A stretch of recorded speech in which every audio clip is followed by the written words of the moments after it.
الحمد لله رب العالمين والصلاة والسلام على أشرف الأنبياء والمرسلين وعلى آله وأصحابه أجمعين ومن تبعهم بإحسان إلى يوم الدين. يا أيها الذين آمنوا اتقوا الله حق تقاته ولا تموتن إلا وأنتم مسلمون. يا أيها الناس اتقوا ربكم الذي خلقكم من نفس واحدة وخلق منها زوجها وبث منهما رجالا كثيرا ونساء واتقوا الله الذي تساءلون به والأرحام إن الله كان عليكم رقيبا. يا أيها الذين آمنوا اتقوا الله وقولوا قولا سديدا يصلح لكم أعمالكم ويغفر لكم ذنوبكم ومن يطع الله ورسوله فقد فاز فوزا عظيما. أما بعد فأعوذ بالله من الشيطان الرجيم. بسم الله الرحمن الرحيم. قل هذه سبيلي أدعو إلى الله على بصيرة أنا ومن اتبعني وسبحان الله وما أنا من المشركين. محترم صدر جلسہ، ذمہ داران جماعت و جمعیت، میرے اپنے بزرگوں، نوجوان بھائیوں اور پردہ نشین خواتین اسلام، آج اگست کی 15 تاریخ ہے۔ ہندوستان کے اندر ملک کی آزادی کے حوالے سے ہر جگہ خوشیاں منانے اور پروگرام منعقد کرنے کا ایک ماحول ہے۔ لوگ اس مناسبت سے اپنی اس خوشی کو یاد کرنا چاہتے ہیں جو سالہ سال کی غلامی کے بعد 1947 میں انگریزوں سے آزادی کی شکل میں اس ملک کو نصیب ہوئی، اس ملک کی عوام کو نصیب ہوئی، یہاں کی سرزمین کو نصیب ہوئی۔ آزادی ہند نہ صرف یہ کہ یہ مسئلہ ہند سے متعلق ہے، دنیا میں مختلف ممالک اپنی اپنی آزادی جو مختلف قسم کے استعمار سے، مختلف قسم کی غلامیوں سے انہیں حاصل ہوئی، ہر ملک تقریباً مناتا ہی چلا آتا ہے۔ ملک کے اندر آزادی کے حوالے سے جو جشن منعقد ہوتے ہیں وہ روز کا معمول، یعنی ہر سال کا معمول ہے، اور یہ معمول ہم نے اپنے بچپن سے دیکھا، ہمارے بڑوں نے اپنے بچپن سے دیکھا، بلکہ یوں کہیے کہ 1947 کے بعد سے لے کر یہ ملک کے اندر منایا جانے والا ایک جشن ہے، ایک خوشی ہے، جس کی حیثیت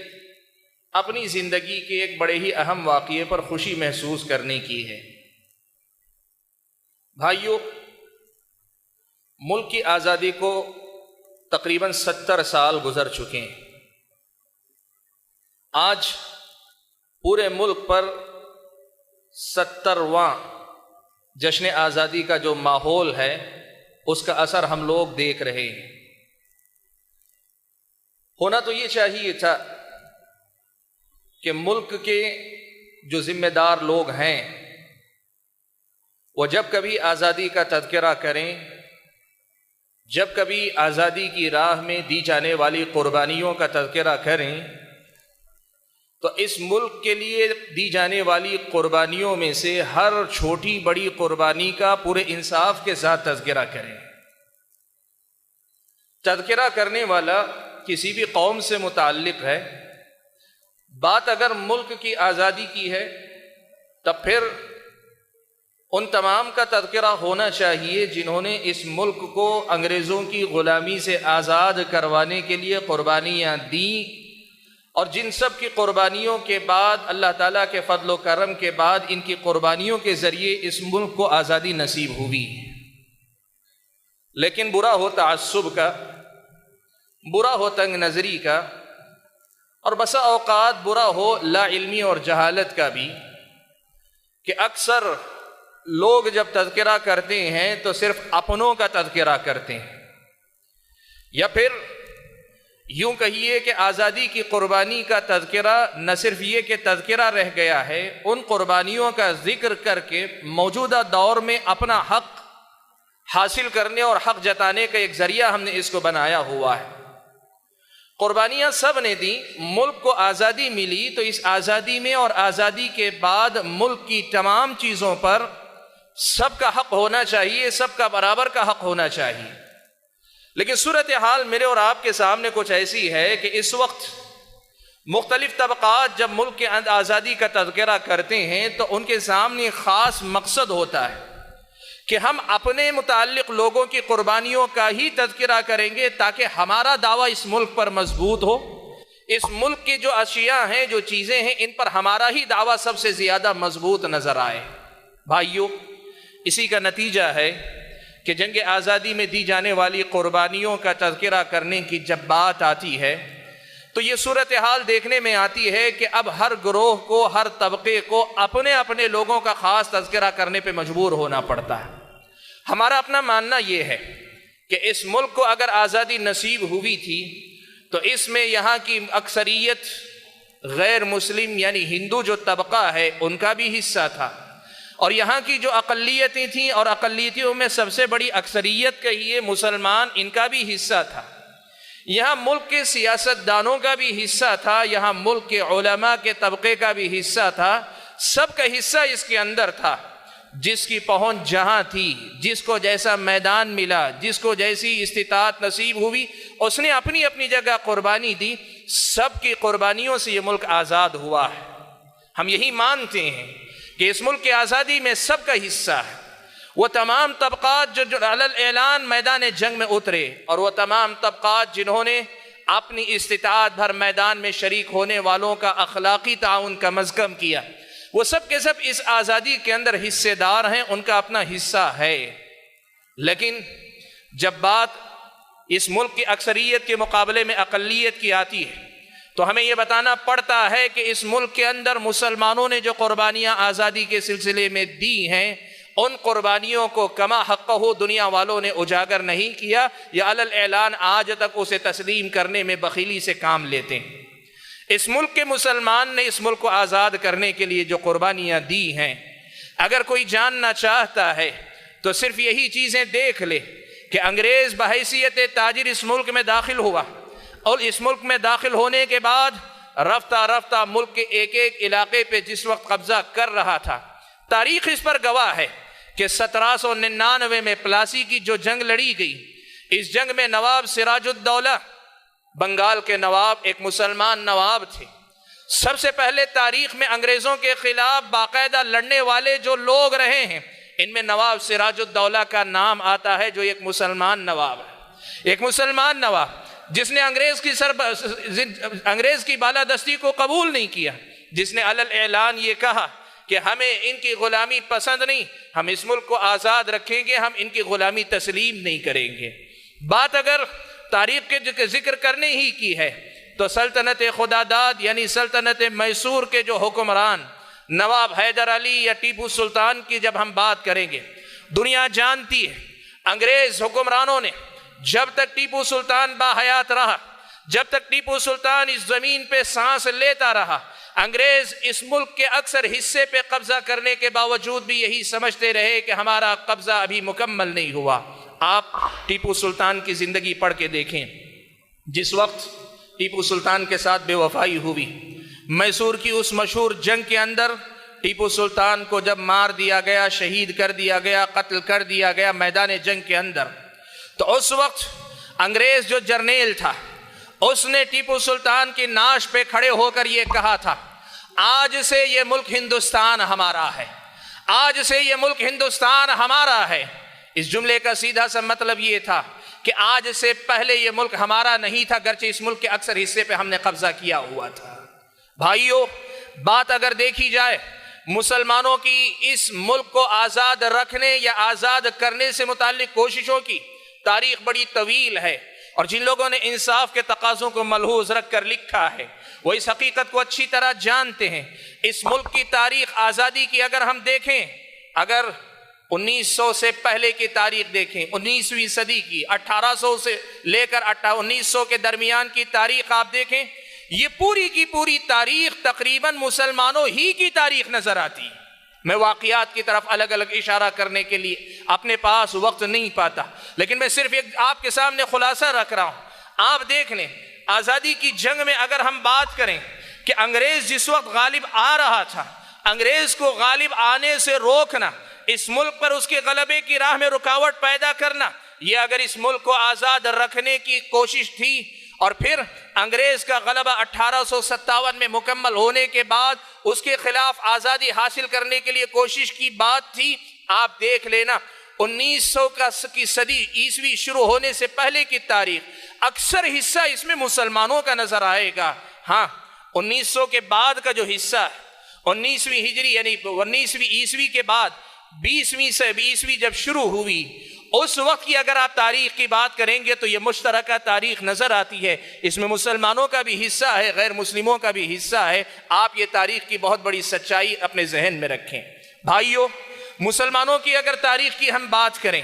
یقین مانیں آزادی کے سلسلے میں مسلمانوں کی قربانیاں اتنی ہیں، آزادی کے سلسلے میں مسلمانوں کی قربانیاں اتنی ہیں کہ ان کا انکار وقت کے بڑے لیڈروں نے کھلے الفاظ میں کیا۔ آپ مہاتما گاندھی کے الفاظ دیکھ لیں، جواہر لال نہرو کے الفاظ دیکھ لیں، یا اس زمانے کے جو دوسرے جو لیڈر گزرے ہیں ملک کے، وہ مقتدر لیڈر جنہوں نے آزادی کی تحریک چلائی، ان کے فرمودات، ان کے الفاظ، ان کے کہے ہوئے جملے آپ ان کی سیرتوں میں پڑھ کے دیکھیں، وہ مسلمانوں کے حصے کو کتنا اہم سمجھتے تھے، یا مسلمانوں کے حصے کا اعتراف کن الفاظ میں کرتے تھے۔ آپ دیکھ لیں، ملک کی سیاست میں اگر مسلم مسائل کو استعمال نہیں کیا گیا ہوتا، شاید آزادی کی تحریک میں اتنی شدت نہیں آتی۔ 1924 میں تحریک خلافت شروع کی گئی۔ ہوا یہ تھا کہ مسلمانوں کی جو خلافت عثمانیہ چلی آ رہی تھی، 1924 میں اس خلافت کا خاتمہ کیا گیا، اور اس خلافت کے خاتمہ کرنے میں برطانیہ کا بہت بڑا حصہ تھا، انگریز کا بہت بڑا حصہ تھا جو یہاں اس ملک پہ حکومت کر رہے تھے۔ اس کے خلاف ساری دنیا کے مسلمانوں میں غصے کی کیفیت تھی۔ اس ملک ہندوستان کے اندر مسلمانوں کے اندر خلافت کے خاتمے کو لے کر جو غصہ تھا، اسی کو بنیاد بنا کر مہاتما گاندھی اور دوسرے لیڈروں نے یہاں تحریک خلافت چلائی کہ مسلمانوں کے انگریز کے خلاف خلافت کے حوالے سے جو نفرت ہے، اس نفرت کا استعمال ملک کی آزادی کی تحریک کے لیے ایندھن کے طور پہ کیا جائے، ایک قوت کے طور پہ کیا جائے۔ تحریک خلافت ایک روشن باب ہے، آپ جانتے ہیں۔ تحریک ریشمی رومال انگریزوں کے خلاف بغاوت کا ایک بہت بڑا حصہ، تحریک ریشمی رومال انگریزوں کے خلاف بغاوت کا بہت بڑا پلان ہے جو ناکام ہو گئی۔ یہ تحریک ناکام ہو گئی، یہ پردہ فاش ہو گیا، لیکن یہ انگریزوں کے خلاف بہت بڑی تحریک یا بہت بڑی بغاوت کی پلاننگ تھی۔ آزادی کے سلسلے میں مسلمانوں کی تاریخ کا یہ روشن باب ہے۔ علی برادران، شوکت علی یا محمد علی جوہر، ان دونوں بھائیوں کی جو کوششیں تھیں آپ جانتے ہیں۔ یہ لوگ، محمد علی جوہر جب اس ملک سے باہر گئے، انگریزوں کے ساتھ جب بات چیت کے لیے وفد گیا، وہاں سے جب بیمار ہوئے واپس لوٹنے کی لوگوں نے بات کی، انہوں نے یہ بات انگریزوں کے سامنے رکھی تھی، کہا تھا کہ میں اگر یہاں سے لوٹ کر جاؤں گا تو اپنے آزاد ملک کے اندر لوٹ کر جاؤں گا۔ آج یا تو تم ہمیں آزادی دو، اگر آزادی ہمیں نہیں دے سکتے تو کم از کم میری قبر کے لیے تمہیں اپنی زمین میں جگہ دینی پڑے گی۔ بھائیو، آزادی کے سلسلے میں مسلمانوں کی جو خدمات ہیں، سرحد کے علاقے میں خان عبد الغفار خان، جن کو سرحد کا گاندھی کہا جاتا تھا، سرحدی علاقہ جب پاکستان نہیں بنا تھا، جب پاکستان کا وجود نہیں تھا، پورا ہند ایک ساتھ تھا، اس وقت کی بات ہے، سرحد کا وہ علاقہ جو افغانوں کے علاقے سے قریب تھا یا افغانوں کا علاقہ تھا، اس علاقے پہ پوری گرفت اگر کسی کی تھی تو وہ خان عبد الغفار خان کی تھی، جسے لوگوں نے سرحد کے گاندھی کا لقب دیا ہوا تھا۔ مسلمانوں کی اتنی ساری خدمات ہیں، میں اگر ان کا تذکرہ کرتا جاؤں آپ یقین مانے بہت ساری مثالیں ملیں گی۔ آپ مسلم لیڈروں کی بات کیجئے، مولانا ابوالکلام آزاد، اس وقت ہندوستان کے اندر آزادی کی تحریک چلائی انڈین نیشنل کانگریس نے۔ آپ تاریخ کی سچائی کو یاد رکھیں، مولانا ابو الکلام آزاد انڈین نیشنل کانگریس کے صدر رہے، اس دور میں جس دور میں سب سے نازک مرحلے سے تحریک آزادی گزر رہی تھی، آزادی کی یہ تحریک بڑی مشکلات سے جس وقت گزری، خطرناک دور جس وقت تھا، اس دور میں مولانا آزاد اس کے ذمہ دار بن کر سامنے کھڑے رہے، انڈین نیشنل کانگریس کے ذمہ دار بن کر انہوں نے آزادی کی تحریک کو چلایا۔ بھائیو، نام اگر ایک ایک کے لیے جائیں بہت سارے نام آئیں گے، لیکن جو بات میں مختصراً کہنا چاہتا ہوں، مسلمانوں کے حصے کو اگر الگ کیا گیا، آزادی کی تاریخ کبھی مکمل نہیں ہوگی، اور اللہ تعالیٰ کے فیصلے اللہ جانتے ہیں، لیکن بظاہر جو تاریخ کے اسباب کی بات ہے ان کی اگر کہیں، اگر مسلمانوں کا ساتھ نہ ہوتا یا مسلمانوں کی طرف سے پہل نہ ہوتی، مسلمانوں نے ابتدا نہ کی ہوتی، تو شاید ملک اتنی جلدی آزاد نہ ہوتا، یا پھر آزاد ہوتا بھی کہ نہیں یہ اللہ تعالیٰ ہی بہتر جانتا ہے۔ بھائیو، آج افسوس اسی کا ہے کہ اس ملک کے اندر مسلمانوں کے اس کردار کو چھپانے کی کوشش کی جا رہی، آج اس ملک کے اندر مسلمانوں کے اس کردار کو لوگوں کی نظروں سے غائب کرنے کی کوشش کی جا رہی ہے۔ شہر جن کے لہو سے چراغاں ہوا، شہر جن کے لہو سے چراغاں ہوا، ان کے گھر کو میسر دیا بھی نہیں ہے۔ آج مسلمانوں کو ان کی اپنی آزادی کے لیے دی گئی قربانیوں کا کیا صلہ مل رہا ہے؟ میرے بھائیوں، میرا اپنا عنوان خاص طور پہ آج تحریک آزادی ہند میں علماء اہل حدیث کا کردار ہے۔ مجھے خاص طور پر علماء اہل حدیث کے کردار پہ روشنی ڈالنے کے لیے کہا گیا ہے۔ بھائیوں، سچائی یہ ہے کہ جیسے میں نے پہلے ہی کہا، اگر ہم اس کو اس نظر سے دیکھیں کہ سارے ملک کی قربانیاں، ملک کے ہر طبقے کی قربانیاں کیا تھیں، تو ہمیں یہ بات ماننے میں ذرا برابر جھجک نہیں ہوگی، چاہے کسی بھی طبقے سے تعلق رکھنے والے ہوں، کہ اس ملک کے مسلمانوں نے اور کسی بھی مسلک سے تعلق رکھنے والے ہوں، ان لوگوں نے اپنی اپنی بساط بھر کوشش کی ہے۔ لیکن اس ملک کے اندر آج جن حالات سے ہم اور آپ گزر رہے ہیں، اور خاص طور پر مسلک اہل حدیث جس طرح سے نشانے پر ہے، جس طرح سے سلفیت کے نام پر اہل حدیثوں کو اس ملک کے اندر نشانہ بنایا جا رہا ہے، اور ہمیں یہ بات کھل کر کہنے دیں کہ اس حکومت کے کچھ اداروں کے اشاروں پر جس طرح سے میڈیا اہل حدیثوں کو نشانہ بنا رہا ہے، سلفیوں کو نشانہ بنا رہا ہے، ہم ان کو یاد دلانا چاہتے ہیں کہ اگر بات سلفیوں کی ہے، بات وہابیوں کی ہے، بات اگر اہل حدیثوں کی ہے، تب پھر ہم سے متعلق گفتگو کرنے سے پہلے تم اپنی تاریخ بھی دیکھ لینا، ہم اہل حدیثوں کی تاریخ بھی آزادی کے سلسلے میں دیکھ لینا۔ وہ جو آج حکومت کی کرسی پہ بیٹھے ہوئے ہیں، وہ آج ذرا جائزہ لے کر بتائیں کہ جب ہندوستان کی آزادی کے لیے کوشش ہو رہی تھی تو یہ لوگ کہاں تھے؟ ان کی وہ تنظیمیں کہاں تھی جو آج دیش بھکتی کے نعرے لگاتی ہے، جو آج دیش بھکتی کا نعرہ لگا کر دنیا کے سامنے وطن پرستی کا معیار بننے کی کوشش کر رہی ہے؟ وہ کہاں تھی؟ کوئی بتا سکتا ہے کہ ان کا اپنا وجود بھی تھا کہ نہیں تھا؟ بلکہ اگر ہم کہنا چاہیں تو یہ کہہ بھی سکتے ہیں، آج بھی اسی فکر سے جڑی ہوئی ایک تنظیم ایسی ہے جو ہر سال یوم آزادی کو بلیک ڈے مناتی ہے۔ آج بھی اس ملک کے اندر اسی حکمران تنظیم کی آئیڈیالوجی سے جڑی ہوئی ایک تنظیم ایسی ہے جو ہر آزادی کے دن بلیک ڈے مناتی ہے، اور آج کی تازہ تاریخ بھی سناؤں کہ آج کے دن بھی انہوں نے بلیک ڈے منایا ہے۔ ان کی وطن پرستی پہ کوئی سوال نہیں، ان کے اپنے ملک سے بے وفائی پہ کوئی بات نہیں، لیکن وہ اہل حدیث، وہ وہابی، وہ سلفی جنہوں نے اس ملک کے لیے جی جان سے قربانیاں دی، جنہوں نے اس ملک کی خاطر اپنا سب کچھ لٹایا ہے، صرف اس لیے کہ انہوں نے یہ سمجھا کہ یہ ان کی ذمہ داری بنتی ہے کہ انگریز کی غلامی سے اس ملک کو آزاد کروایا جائے، آج ان کی نیتوں پہ شک ہے۔ آج جنہوں نے قربانی دی ملک کے لیے، آج انہی کے لیے یہ سوال کھڑا کیا جا رہا ہے کہ اس ملک میں سے ان کا خاتمہ کیا جائے، اس نظریے کا خاتمہ کیا جائے۔ میں صاف لفظوں میں بتانا چاہتا ہوں، کوئی یہ نہ سمجھے کہ وہابی آئیڈیالوجی کسی سعودی عرب یا کسی اور ملک سے آئی ہوئی عصر حاضر کی پچھلے 10 سال کی آئیڈیالوجی ہے، نہیں، غلط ہے۔ یاد رکھنا، مسلک اہل حدیث قرآن و سنت کی اتباع تھی، اور قرآن و سنت کی اتباع ہے، قرآن و سنت کی اتباع رہے گی۔ اسی حوالے سے شیخ الاسلام محمد بن عبد الوہاب رحمۃ اللہ علیہ نے جب توحید کی دعوت وہاں شروع کی تو ہم نے ان سے جو مناسبت پیدا کی وہ صرف اس نظریاتی وابستگی کی وجہ سے کہ توحید خالص انہوں نے نظریہ بلند کے جو دعوت دی تھی وہ وہی دعوت تھی جس کے علم بردار ہم تھے۔ کوئی اگر آج یہ ثابت کرنا چاہتا ہے کہ ہم سعودی عرب یا کسی اور ملک سے مخصوص قسم کے نظریات لا کر یہاں پرونا چاہتے ہیں، ہم اسے دعوت دیتے ہیں کہ تم آؤ اس مسلک اہل حدیث کی تاریخ کو اس ملک کے اندر پڑھ کے دیکھو، ان کا وجود کب سے تھا، ان کی دعوت کیا تھی، ان کی شخصیات کون ہیں، ان کے کارنامے کیا ہیں، ان میں سے کون لوگ گزر چکے ہیں، اور آج بھی اس ملک کے اندر ان کا کردار کیا ہے، پوری دیانتداری کے ساتھ دیکھو ہم اس کی دعوت دیتے ہیں۔ بھائیو، میرے پاس اتنا وقت نہیں، اور فی الوقت چونکہ اچانک مجھے اس موضوع پہ بات کرنے کی ضرورت پیش آئی ہے، ورنہ میں تو چاہ رہا تھا کسی اور موضوع پہ گفتگو کروں، اچانک چونکہ گفتگو کرنے کی ضرورت پیش آئی ہے، اس لیے بر وقت جو چیزیں مجھے مستحضر ہیں ان کی روشنی میں کچھ باتیں صرف آپ کے سامنے رکھنا چاہوں گا۔ ان کی حیثیت اشاروں کی ہوگی، ان کی تفصیل آپ پڑھ کے دیکھ لینا، پتہ چل جائے گا کہ اہل حدیثوں نے اس ملک کے اندر کیا کچھ کیا ہے۔ بھائیو، تحریک آزادی ہند سے اہل حدیثوں کی وابستگی کی جو مثالیں ہیں یا جو حوالے ہیں، ان میں سے دو چار آپ کے سامنے میں رکھنا چاہتا ہوں۔ تاریخ اس بات پہ گواہ رہے گی کہ اس ملک کے اندر مسلمانوں کو آزادی کی جنگ میں شریک کرنے کے لیے، اس آزادی کی جنگ کو جہاد کا درجہ دینے کے لیے سب سے پہلے فتویٰ دیا شاہ عبدالعزیز محدث دہلوی رحمۃ اللہ علیہ نے۔ شاہ عبدالعزیز محدث دہلوی رحمۃ اللہ علیہ نے سب سے پہلے انگریزوں کے خلاف جہاد کا فتویٰ دیا۔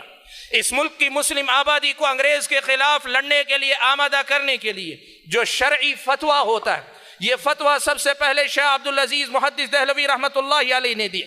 جو کہ ایک اہل حدیث عالم تھے۔ شاہ عبدالعزیز محدث دہلوی رحمۃ اللہ علیہ جو سب سے پہلے فتویٰ دینے والے ہیں، وہ ایک اہل حدیث عالم تھے جنہوں نے اس ملک میں انگریزوں کے خلاف جہاد کا فتویٰ دیا تھا۔ بھائیو، ہماری تاریخ بڑی روشن تاریخ ہے۔ ہم وہ لوگ ہیں جنہوں نے ملک کی خدمت کی، لیکن ملک سے کبھی قیمت وصول کرنے کی ہم نے بات نہیں کی، اور آج بھی ہم نہیں چاہتے کہ کوئی ہماری خدمات کے بدلے میں ہمیں صلہ دے۔ ہم بات کرتے ہیں ہمارے واجبی حق کے، جو اس ملک کے شہری ہونے کے حیثیت سے ہمیں ملنا چاہیے، وہ انصاف، وہ ہمارے اپنے حق کی ترجمانی ہم اپنے دعوے کی بنیاد پہ کریں گے۔ آزادی کو کیش کرنے کی ہم بات نہیں کرتے، اس لیے کہ ہمارے بزرگوں کی دی ہوئی قربانیاں اس قدر قیمتی ہیں، اس قدر زیادہ عظیم ہیں کہ ان کے مقابلے میں ہم دنیا کی یہ وقتی اور معمولی چیزیں نہیں حاصل کرنا چاہتے۔ بھائیو، مجھے کہنے دو، آپ اگر تاریخ پڑھ کے دیکھیں گے، ہندوستان کی اس تاریخ کے اندر دسیوں حوالے ایسے موجود ہیں جو مجھ کو اور آپ کو بتاتے ہیں کہ اہل حدیثوں نے جنگ آزادی کے اندر بڑا ہی ذمہ دارانہ بلکہ قائدانہ کردار ادا کیا ہے۔ میں آپ کے سامنے بات رکھوں، 1857 عیسوی کے اندر بغاوت ہوئی، جس کو غدر کہا جاتا ہے، جس کو آزادی کی پہلی لڑائی بھی کہا جاتا ہے، یا انقلاب 1857 کہا جاتا ہے۔ یہ دراصل اچانک پھوٹ پڑنے والی انگریزوں کے خلاف نفرت کا ایک ماحول تھا۔ ایک چھوٹی سے مسئلے کو لے کر کارتوس جو ہے وہ یہ بات پھیلی کہ ایک کارتوس کے جو کور آتے ہیں اس کے اندر برے جانور کی چربی استعمال کی گئی ہے، جس سے مسلمانوں کے اندر نفرت کا ماحول پیدا ہوا، اور غیر مسلموں کے اندر یہ بات پھیلی کہ اس کے اندر گائے کی چربی استعمال ہوئی، غیر مسلموں کے اندر نفرت کا ماحول پیدا ہوا۔ اس کے بدلے میں فوج کے اندر ابتدا میں بغاوت پیدا ہوئی، حقیقت میں آغاز اس کا بغاوت کے طور پہ ہوا، لیکن باقاعدہ بعد میں جا کر لوگوں نے اپنی اپنی جگہ پر انگریزوں کے خلاف باقاعدہ جنگ کے طور پہ اس بغاوت کو کامیاب کرنے کی کوشش کی۔ 1857 کی جو لڑائی تھی، اس لڑائی کی تفصیل آپ تاریخ میں پڑھ لینا، لیکن تاریخ کا یہ حوالہ میں آپ کے سامنے گنانا چاہتا ہوں، دہرانا چاہتا ہوں۔ بھائیو، تاریخ میں دو نام ایسے ملتے ہیں، ایک مرد کا، ایک عورت کا، جو انقلاب 1857 کے اندر بڑی ہی ذمہ داری کے ساتھ اپنا کردار ادا کر رہے تھے۔ جس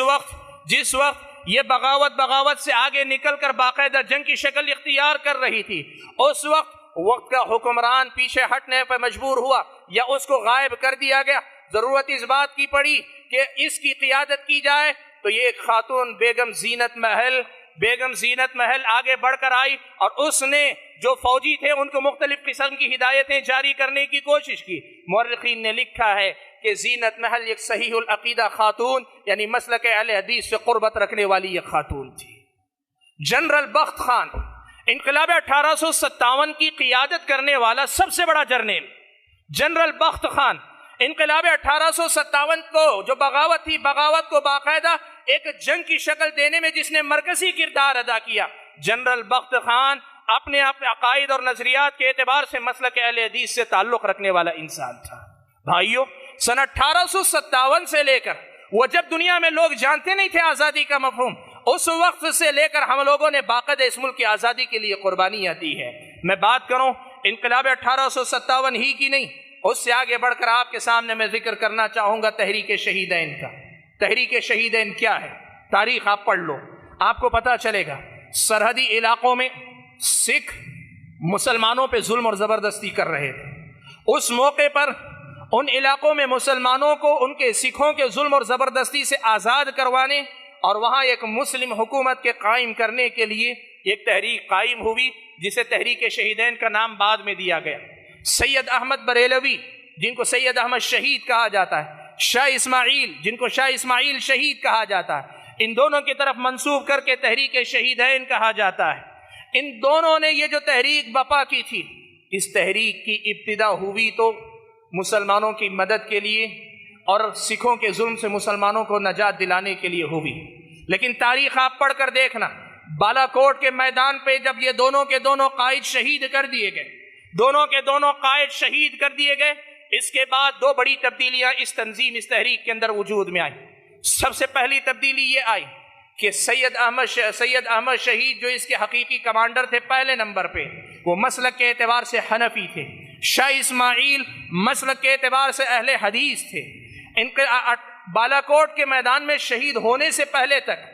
ان کے اندر دینی قیادت شاہ اسماعیل کے حوالے تھی، اہل حدیث کے حوالے تھی، اور پوری تحریک کی قیادت سید احمد شہید کے حوالے تھی۔ لیکن بالا کوٹ کے بعد یہ تحریک پوری طریقے سے اہل حدیثوں کے حوالے ہو گئی۔ بالا کوٹ کے بعد یہ تحریک پوری طرح سے اہل حدیثوں کے ہاتھ آ گئی۔ اور دوسری تبدیلی یہ واقع ہوئی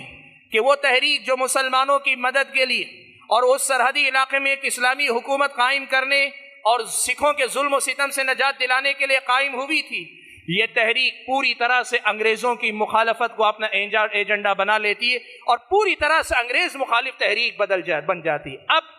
اس کا مطلب یہ ہوا کہ تحریک شہیدین کا بالا کوٹ کے بعد سے جو دور چلا ہے،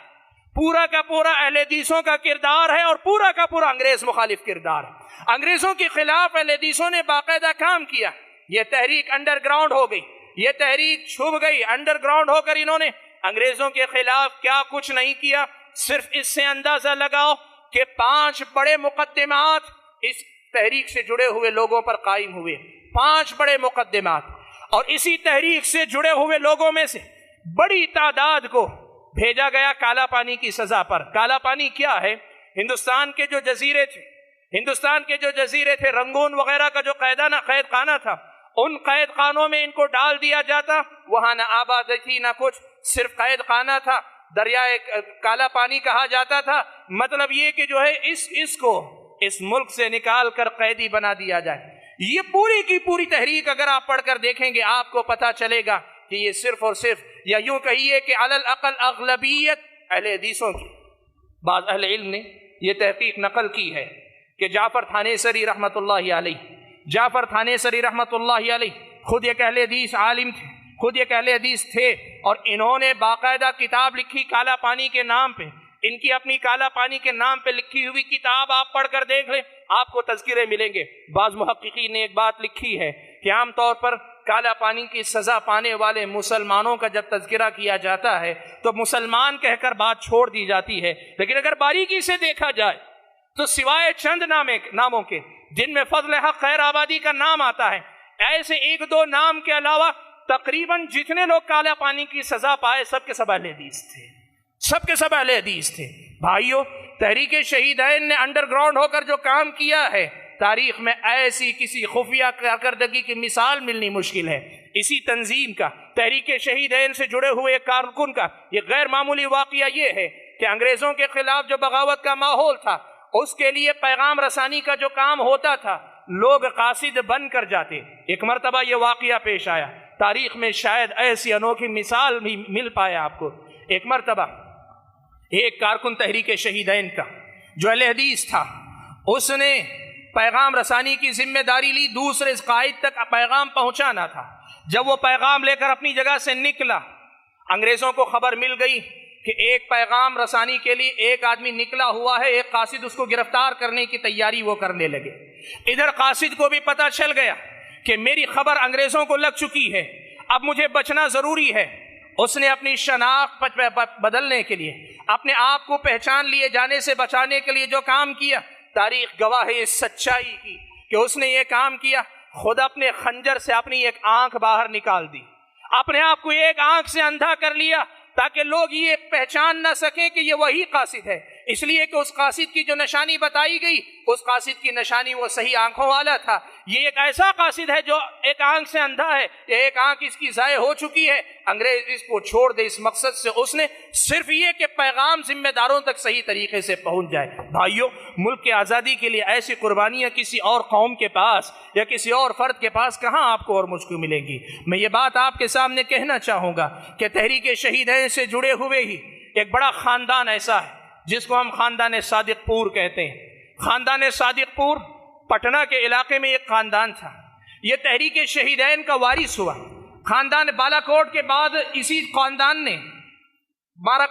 بالاکوٹ کے معرکے کے بعد اسی خاندان نے پوری طرح سے اس تحریک کو انڈر گراؤنڈ رہ کر چلایا۔ مولانا ولایت علی، مولانا عنایت علی اور ایسے ہی پورے خاندان کے نمایاں اشخاص ہیں جنہوں نے اس ملک کی آزادی کے لیے انگریزوں کے خلاف خوب کارنامے انجام دیے۔ اس کا نتیجہ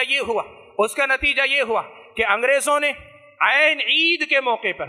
عید کا دن تھا،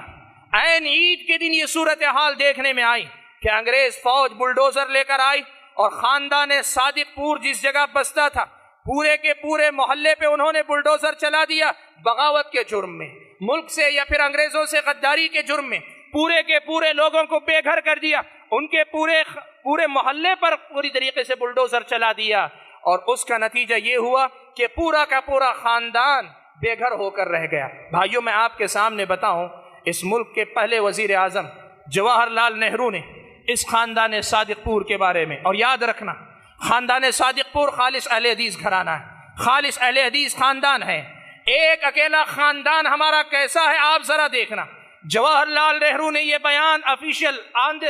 رسمی بیان دیا ہے، آپ آن دی ریکارڈ اس نے یہ بیان، جواہر لال نہرو نے یہ بیان دیا ہے کہ اس ملک کی آزادی کے سلسلے میں ملک میں جنہوں نے بھی قربانیاں دی ہیں ان تمام کی قربانیوں کو اگر ترازو کے ایک پلڑے میں رکھ دیا جائے اور خاندان صادق پور کی قربانیوں کو ایک پلڑے میں رکھ دیا جائے تو وہ پلڑا جس میں خاندان صادق پور کی قربانیاں ہیں وہ ان پر غالب آ جائیں گی، وہ پلڑا ہی جھک جائے گا۔ یہ گواہی جواہر لال نہرو نے دی ہے۔ بھائیوں، اس ملک ہندوستان کے لیے اہل حدیثوں نے کیا کچھ نہیں کیا، کتنی کچھ قربانیاں نہیں دی۔ آپ ان تاریخی حوالوں کو پڑھ کر دیکھو، آپ کو پتہ چلے گا۔ بھائیوں، میں آپ کے سامنے یہ بات بھی رکھنا چاہتا ہوں کہ اس ملک کی جب بغاوت ہوئی 1857 میں، تو اس کے بعد برطانوی حکومت نے ایک آدمی کو ڈبلیو ہنٹر کہلاتا ہے، اس کو ذمہ داری دی کہ تم یہ اندازہ لگاؤ کہ اس ملک میں ہمارے خلاف سب سے خطرناک کون لوگ ہیں اور اس کے اسباب کیا، کیوں یہ سب سے زیادہ ہمارے مخالف ہیں اور کون لوگ سب سے زیادہ ہمارے مخالف ہیں۔ آپ پڑھ کے دیکھنا، اور انڈین مسلمز، ہمارے ہندوستانی مسلمان کے نام سے اس کی کتاب کا ترجمہ بھی ہو چکا ہے، آپ پڑھ کر دیکھنا۔ اس نے یہ بات واضح طور پہ لکھی ہے، اس ملک کے اندر برطانوی حکومت اور اس کے اقتدار کے لیے سب سے بڑا خطرہ اگر کوئی ہے، اگر سب سے بڑا خطرہ کوئی ہو سکتا ہے تو وہ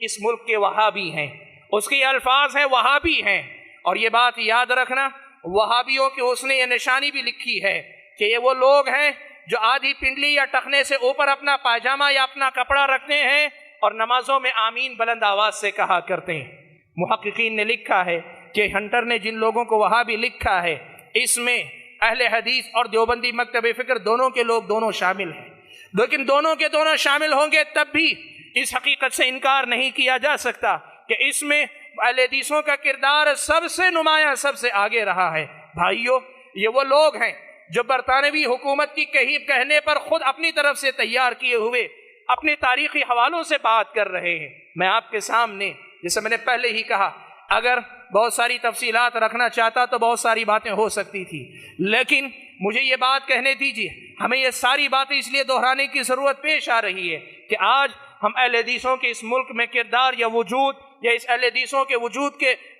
وجود اور یہاں ان کے رہنے پر مختلف قسم کے سوالات اٹھائے جا رہے ہیں، ان کی وفاداری پہ شک کیا جا رہا ہے، حالانکہ سچائی یہ ہے کہ اوروں نے اس ملک کے لیے قربانیاں دی، تو اس کو کیش بھی کیا، اس سے فائدہ بھی اٹھایا ہے۔ اگر ہمیں کوئی بتا دے کہ اہل حدیثوں نے ملک کی آزادی کے بعد بحیثیت اہل حدیث کیا الگ سے فائدہ اٹھائے تو ہم آپ کی بات مان لیں۔ سچائی یہ ہے کہ ملک کے نام پہ قربانی دینے کی بات آئی تو ہم نے اپنی الگ پہچان کے ساتھ بھی قربانی دی، لیکن جب فائدہ اٹھانے کی بات ہے تو ہم نے فائدہ بھی نہیں اٹھایا۔ اس کے باوجود آج ہم پر سوالیہ نشان۔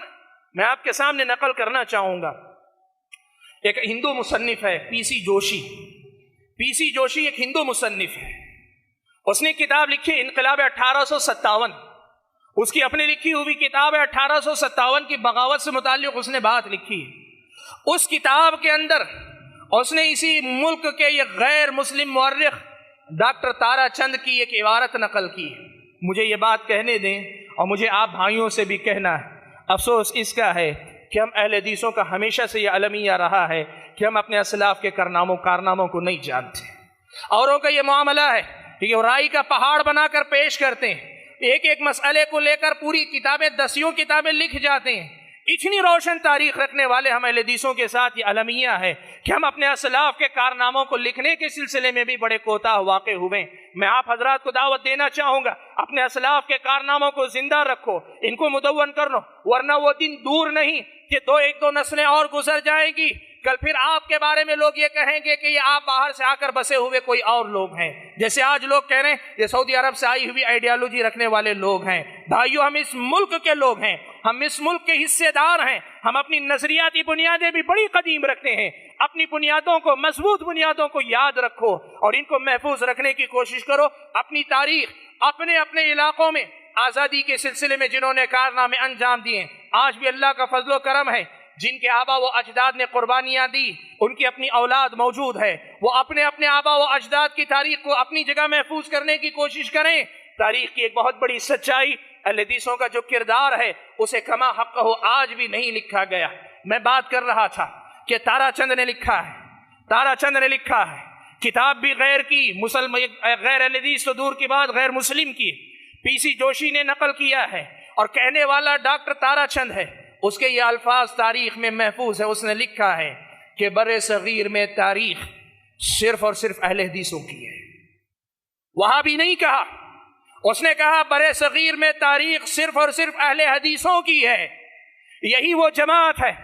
جس نے انگریز کے سامنے کبھی گھٹنے نہیں ٹیکے، یہ اس کے اپنے الفاظ۔ اور آگے لکھتا ہے یہی وہ جماعت ہے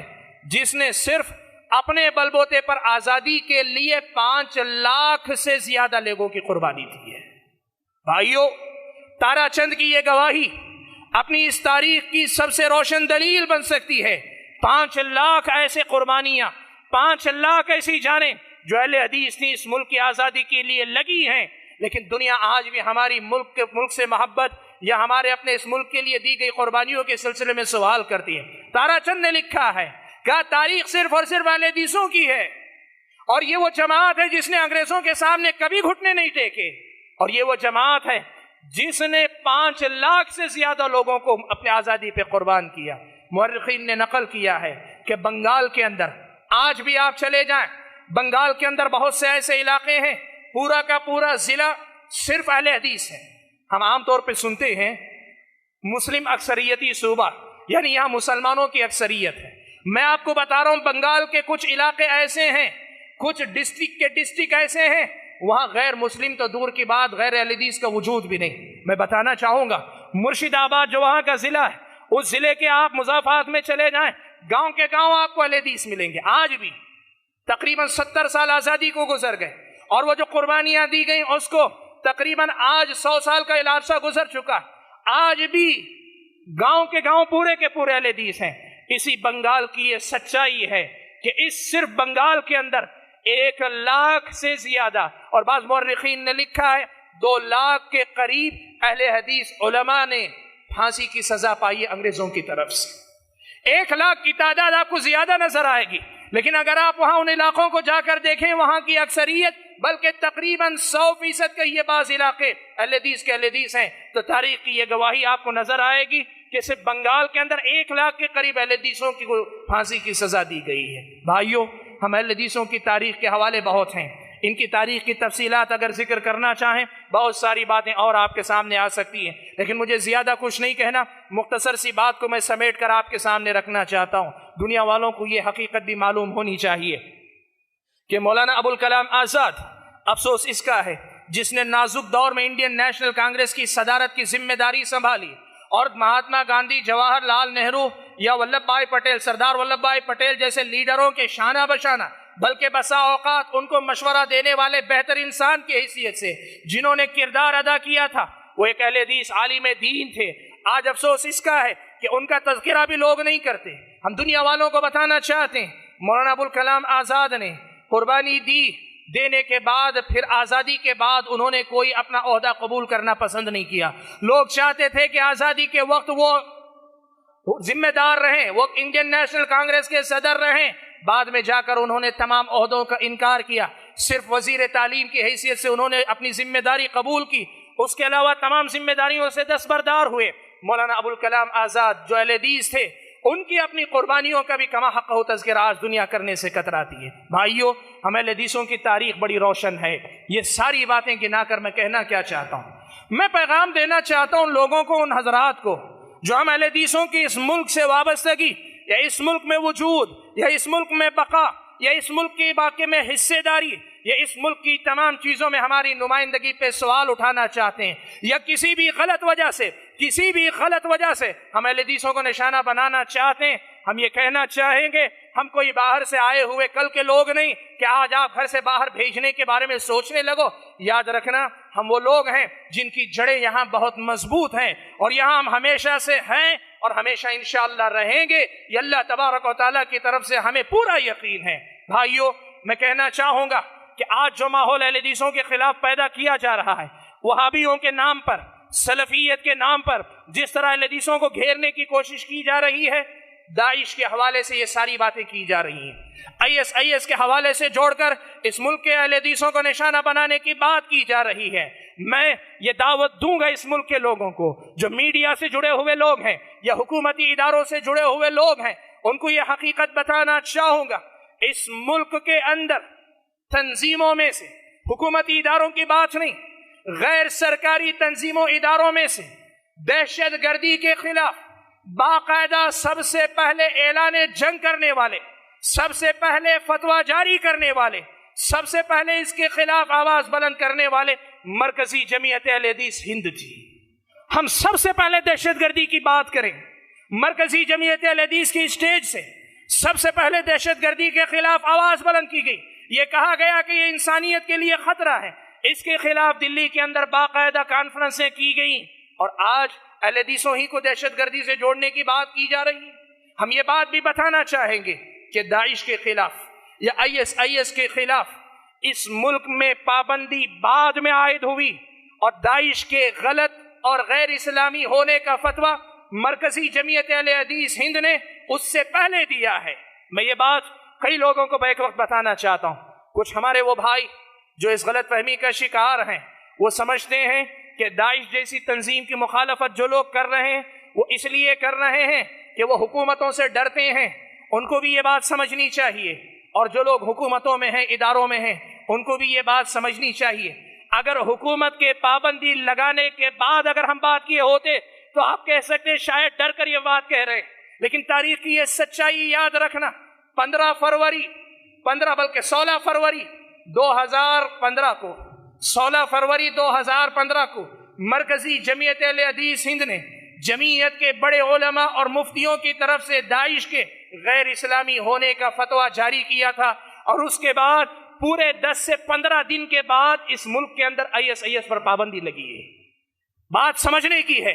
ہم نے ان کی مخالفت نظریاتی بنیادوں پہ کی، ہم یہ بات مانتے ہیں، وقت اس کی اجازت نہیں دیتا کہ کن اصولوں کی بنیاد پہ ہم نے مخالفت کی ہے۔ اس سلسلے میں میرا اپنا بھی ایک عنوان یوٹیوب پہ موجود ہے، اور دیگر علماء نے بھی کافی اس پر بات کی ہے، اہل حدیث علماء نے اس حقیقت کو واضح کیا ہے کہ کیوں IS غلط ہے، اس پر بات کی ہے، آپ جا کر دیکھ لیں۔ لیکن اس وقت جو بات میں کہنا چاہتا ہوں، جس داعش کے حوالے سے یا IS کے حوالے سے اہل حدیثوں کو، جمعیت اہل حدیث کو یا وہابیوں کو یا سلفیوں کو اس ملک ہندوستان کے اندر نشانہ بنانے کی بات کی جا رہی ہے، ان کے تعلق سے اس سچائی کو یاد رکھنا چاہیے کہ ماضی میں سب سے پہلے حکومت کے پابندی لگانے سے پہلے اگر کسی نے فتویٰ دیا تھا تو وہ مرکزی جمعیت اہل حدیث ہند تھی. پھر سوال یہ ہے کہ ہم پر یہ سوالات کیوں اٹھائے جا رہے ہیں؟ اور بھائیو، میں یہ بات بھی پوری ذمہ داری کے ساتھ کہنا چاہوں گا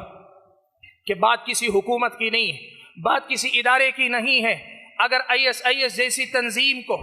نظریاتی بنیادوں پہ آپ قانون بنا کے لوگوں کو ڈرا سکتے ہیں، قانون بنا کر لوگوں کو گرفتار کر سکتے ہیں، لیکن اگر آئیڈیالوجی کو توڑنے کی بات ہے، اس نظریے کا صحیح جواب دینے کی بات ہے، جو غلط فہمیاں ہیں ان غلط فہمیوں کے خاتمے کی بات ہے، ہمارا اپنا ماننا یہ ہے کہ یہ نظریاتی توڑ بھی سلفی منہج کے مطابق ہی ہو پائے گا، ورنہ افراط و تفریط کا شکار یہ مختلف تنظیمیں اس کا نظریاتی توڑ نہیں کر پائیں گی. اس لیے اس مسلک سے جڑے لوگوں کو، اس جمعیت سے جڑے وابستہ افراد لوگوں کو اس طرح سے مشکوک کر کے آپ نہ صرف یہ کہ ان کی خدمات کو ٹھکرا رہے ہیں، ایک بے گناہ کو آپ گنہگار بنا رہے ہیں، بلکہ سچائی یہ ہے کہ نظریاتی بنیادوں پہ ISIS کی جو گمراہی ہے اس کے خلاف جو کوشش کی جا رہی ہے، اس کوشش کو کمزور کرنے والا کام آپ کر رہے ہیں اگر آپ اہل حدیثوں کو نشانہ بنا رہے ہیں. بھائیو، میں یہ دعویٰ کر رہا ہوں، آپ جا کر دیکھ لینا پچھلے آپ 2 سال کے اندر دیکھ لینا، 2 سال کے اندر اس ISIS کی آئیڈیالوجی کے خلاف یا داعش کی جو نظریاتی بات ہے اس کے خلاف نظریاتی کوششیں، آئیڈیالوجی کو آئیڈیالوجی سے توڑنے کی جو کوششیں ہوئی، مسلک اہل حدیث کی طرف سے جس قدر کوششیں ہوئی ہیں، دنیا کا کوئی اور طبقہ نہیں کہہ سکتا کہ انہوں نے نظریاتی بنیادوں پہ ان سے اختلاف کیا ہے. بھائیو، میں یہ بات بڑی ذمہ داری کے ساتھ کہہ رہا ہوں، آج اہل حدیثوں کو داعش سے جوڑنے کی بات کی جا رہی ہے، ISIS سے جوڑنے کی بات کی جا رہی ہے. میں پوری ذمہ داری کے ساتھ یہ بات کہنا چاہتا ہوں، نظریاتی بنیادوں پہ ان کی جو غلطیاں ہیں ان کو واضح کرنے کے سلسلے میں اہل حدیثوں نے، سلفیوں نے جو کام کیا ہے وہ غیر سلفی طبقوں نے نہیں کیا. ہم یہ مانتے ہیں، میں یہ نہیں کہہ رہا ہوں کہ صرف اہل حدیث ان کے خلاف ہیں، میں یہ مانتا ہوں کہ سرکاری ادارے بھی، غیر سرکاری ادارے بھی، سلفی بھی، غیر سلفی حلقے بھی، ان کے غیر اسلامی ہونے کی بات اور ان کے خلاف لوگوں کو بیدار کرنے کا کام کر رہے ہیں، میں اس سے انکار نہیں کر رہا ہوں. لیکن میں یہ کہنا چاہتا ہوں کہ جن اصولوں کی بنیاد پر یہ فکر پروان چڑھ رہی ہے، یہ جو فکر ISIS کی پروان چڑھ رہی ہے، اصولوں کی بنیاد پر توڑنے کی اگر بات ہو، اگر آپ اس کی بات کریں، اس وقت بین الاقوامی سطح پہ دیکھ لیں یا ملکی سطح پر بھی آپ دیکھ لیں، مسلک اہل حدیث سے جڑے افراد نے نظریاتی طور پہ اس کا جتنا توڑ کیا ہے اتنا کسی اور نے نہیں کیا ہے. جب یہ سچائی ہے تب پھر یہ سوال ہم رکھنا چاہتے ہیں کہ انصاف کہاں ہے؟ انصاف کے تقاضے کون پورے کرے گا؟ کون حق کا ساتھ دے گا؟ سچائی کو کون سامنے لائے گا؟ اگر انہی اہل حدیثوں کو داعش سے جوڑ کر سلفیوں کو وہابی کو داعش سے جوڑ کر اگر آپ اس ملک کے وہابیوں کو مشکوک بنا دیں گے. بھائیو، میں نے بہت پہلے کہا تھا، آج پھر وہ بات یہاں آپ کے سامنے دہرانا چاہتا ہوں. اس ملک میں ایک محتاط اندازہ ہے، صرف ایک محتاط اندازہ ہے، ضروری نہیں کہ یہ اتنا ہی ہو، زیادہ بھی ہو سکتے ہیں. اس ملک کے اندر تقریباً 3 کروڑ سے 5 کروڑ تک کا اندازہ ہے، اس لیے کہ دعویٰ کرنے والوں نے 5 تک کیا اور کچھ لوگوں نے کہا کہ نہیں 3 کروڑ تک کم از کم اہل حدیث یا سلفی یا وہابی اس ملک کے اندر رہتے ہیں. وہ لوگ جو سلفی اہل حدیث کو دہشت گرد بتانا چاہتے ہیں، بتائیں ہمیں کہ اگر اس ملک کے اندر 3 کروڑ دہشت گرد اگر پیدا ہو گئے تو ملک کی صورتحال کیا ہو جائے گی؟ آپ 3 کروڑ آبادی کو دہشت گردی کا الزام دینا چاہتے ہیں یا 3 کروڑ آبادی کا جو نظریہ ہے اس نظریے کو دہشت گردی کا نام دینا چاہتے ہیں، تو آپ ملک کے حق میں کیا کر رہے ہیں؟ ملک کے حق میں بھلا کر رہے ہیں یا ملک کے حق میں برا کر رہے ہیں؟ آپ سنجیدگی سے سوچ لیجئے. بھائیو، میں نے جیسے کہا مجھے کہنا کسی اور عنوان پہ تھا، لیکن چونکہ بر وقت یہاں ضرورت تھی کہ اس موضوع پہ بات کی جائے تو میں نے کچھ باتیں آپ کے سامنے رکھی. مختصر میں یہ کہنا چاہتا ہوں، اس ملک کی آزادی میں سب نے حصہ لیا ہے. اب اس ملک میں جینے اور اپنی آزادی کے ساتھ اپنے دین پہ عمل کرنے کا فی الوقت ہر کسی کو حق حاصل ہے. یہ حق کسی کو نہیں چھیننا چاہیے. اور اس حوالے سے یہ بات رکھنا چاہتا ہوں کہ مسلک اہل حدیث سے جڑے ہوئے تمام حضرات، علماء کا طبقہ، ذمہ داروں کا طبقہ، نوجوانوں کا طبقہ، مردوں کا طبقہ، عورتوں کا طبقہ، کسی کو بھی اگر ان گمراہ لوگوں سے جوڑ کر نشانہ بنایا جاتا ہے، یہ نا انصافی ہے، یہ انصاف کا خون ہے، یہ ہمارے ساتھ ہونے والا ظلم ہے۔ اور ہم آواز دیتے ہیں میڈیا میں موجود انصاف پسند لوگوں کو، ہم آواز دیتے ہیں اس ملک کی غیر مسلم آبادی میں سے انصاف پسند لوگوں کو کہ اپنی آنکھوں کے سامنے ہونے والے اس ظلم کے خلاف آواز اٹھائیں، اس لیے کہ ظلم تاریکی ہے، ظلم تاریکی لائے گا۔ معاشرے کے کسی بھی طبقے کو ناحق نشانہ بنایا گیا تو پھر اس سے معاشرہ تباہ ہوگا، معاشرہ نقصان اٹھائے گا، معاشرے کا بھلا کبھی نہیں ہو سکتا۔ مجھے زیادہ کچھ نہیں کہنا، یہی کچھ باتیں آپ کے سامنے رکھ کر پیغام یہ دینا چاہتا ہوں کہ اس ملک کے لیے ہم نے جو قربانیاں دی ہیں وہ قائدانہ کردار کی ہیں، وہ پیچھے چلنے والوں کی نہیں ہیں۔ ہم نے وہ قربانیاں دی ہیں جو مثالی ہیں۔ ہم سینہ ٹھوک کر آج بھی علل اعلان لوگوں کے سامنے پوری شان کے ساتھ یہ دعویٰ کرتے ہیں کہ ہم اہل حدیث کی حیثیت سے ہم نے یہ قربانیاں دی ہیں، اور اللہ کا فضل و کرم ہے اس ملک کی خدمت آج بھی ہر طرح سے کر رہے ہیں، ہر طرح سے اس ملک کی خدمات انجام دینے میں لگے ہوئے ہیں۔ میری اللہ تعالیٰ سے دعا ہے کہ اللہ تبارک و تعالیٰ لوگوں کو انصاف کے تقاضے کو پورا کرنے کی توفیق عطا فرمائے، سچائیوں کو سمجھنے کی توفیق عطا فرمائے۔ اس ملک کی تاریخ میں ماضی، حال اور مستقبل میں جو اہل حدیثوں کا کردار تھا یا ہو سکتا ہے، اللہ تبارک و تعالیٰ اس کو دنیا کو سمجھنے کی توفیق عطا فرمائے۔ آمین۔ وآخر دعوانا الحمد للہ رب العالمین۔